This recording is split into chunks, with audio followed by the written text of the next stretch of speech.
Okay, so we discover like, I don't know, like look at her, like it's electrifying. Look, my mom's. and then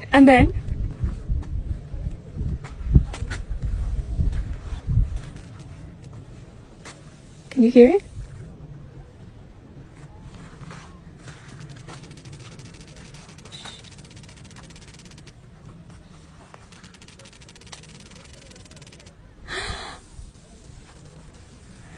Do it again. Farther. It's okay.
Très heureux de vous recevoir, Jérôme Colombin, bonjour. Bonjour Jérôme. Journaliste à France Info et à 01net TV. C'est ça.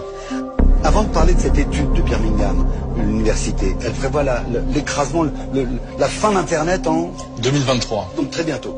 Faisons-nous peur. Comment serait le monde sans Internet? Ce serait terrible.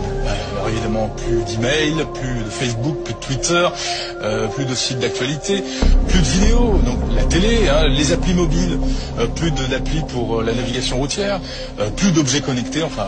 On revient au XVIe siècle. Ah oui, oui. Puis on ne trouve pas sur la santé, l'administration, etc. Une sorte de retour au Moyen-Âge, ou presque en tout cas, au XIXe siècle. Cette étude alors, qu'est-ce qu'elle dit? Que Internet va s'écrouler en 2023? Elle dit d'abord que le trafic d'Internet n'a cessé d'augmenter du fait de ce qu'on pourrait appeler la démocratisation d'Internet. Quelques chiffres, en 92, il y avait 100 gigabits par jour qui circulaient sur Internet. En 97, 5 ans plus tard, c'était 100 gigabits par heure. Et en 2002, 100 gigabits par seconde.